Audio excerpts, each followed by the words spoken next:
न्यायियों अध्याय 21। बिन्यामीनियों के लिए पत्नियों की व्यवस्था। इज़राइली पुरुषों ने मिस्पा में शपथ खाकर कहा था, हम में से कोई अपनी बेटी का किसी बिन्यामीनी से विवाह नहीं करेगा। वे बेतेल को जाकर सांझ तक परमेश्वर के सामने बैठे रहे और फूट फूट कर बहुत रोते रहे और कहते थे, हे इज़राइल के परमेश्वर यहोवा, इज़राइल में ऐसा क्यों होने पाया कि आज इज़राइल में एक गोत्र की घटी हुई है। फिर दूसरे दिन उन्होंने सवेरे उठ वहाँ वेदी बनाकर होम बलि और मेल बलि चढ़ाए। तब इज़राइली पूछने लगे, इज़राइल के सारे गोत्रों में से कौन है जो यहोवा के पास सभा में नहीं आया था। उन्होंने तो भारी शपथ खाकर कहा था, जो कोई मिस्पा को यहोवा के पास न आए वह निश्चय मार डाला जाएगा। तब इज़राइली अपने भाई बिन्यामीन के विषय में यह कहकर पछताने लगे, आज इज़राइल में से एक गोत्र कट गया है। हमने जो यहोवा की शपथ खाकर कहा है कि हम उनसे अपनी किसी बेटी का विवाह नहीं करेंगे, इसलिए बचे हुओं को स्त्रियां मिलने के लिए क्या करें। जब उन्होंने यह पूछा, इज़राइल के गोत्रों में से कौन है जो मिस्पा को यहोवा के पास न आया था, तब यह मालूम हुआ कि गिलादी यावेश से कोई छावनी में सभा को न आया था। अर्थात जब लोगों की गिनती की गई तब यह जाना गया कि गिलादी यावेश के निवासियों में से कोई यहाँ नहीं है। इसलिए मंडली ने 12,000 शूरवीरों को वहाँ यह आज्ञा देकर भेज दिया, तुम जाकर स्त्रियों और बाल बच्चों समेत गिलादी यावेश को तलवार से नष्ट करो।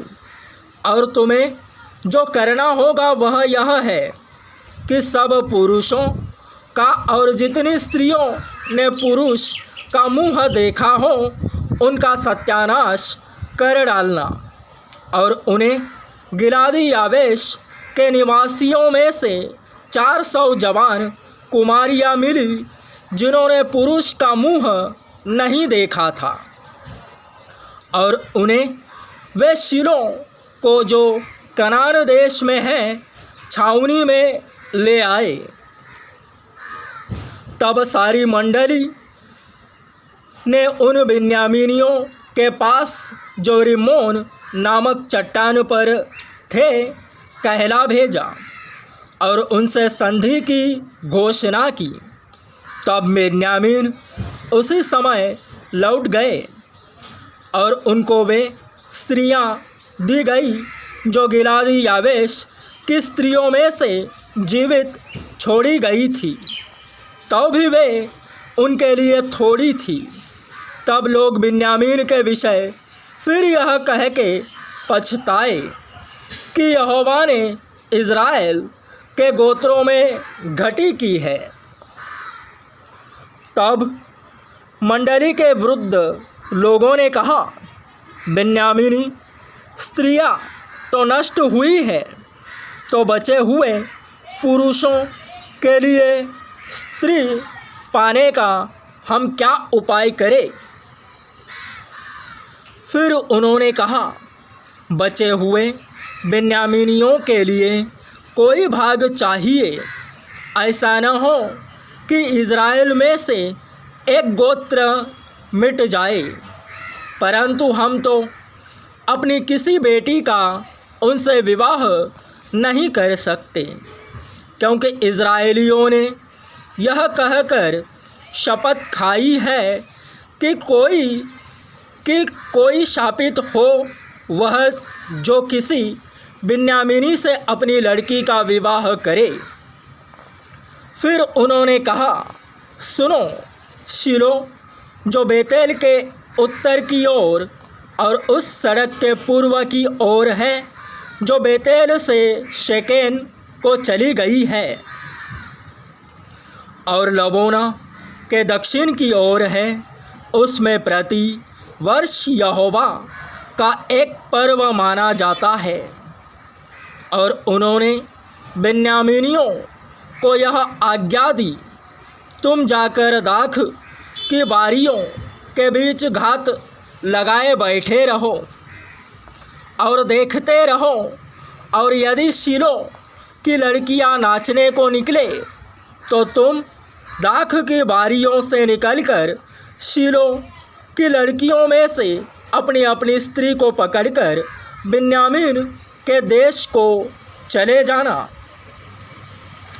और जब उनके पिता या भाई हमारे पास झगड़ने को आएंगे तब हम उनसे कहेंगे, अनुग्रह करके उनको हमें दे दो, क्योंकि लड़ाई के समय हमने उनमें से एक एक के लिए स्त्री नहीं बचाई, और तुम लोगों ने तो उनका विवाह नहीं किया, नहीं तो तुम अब दोषी ठहरते।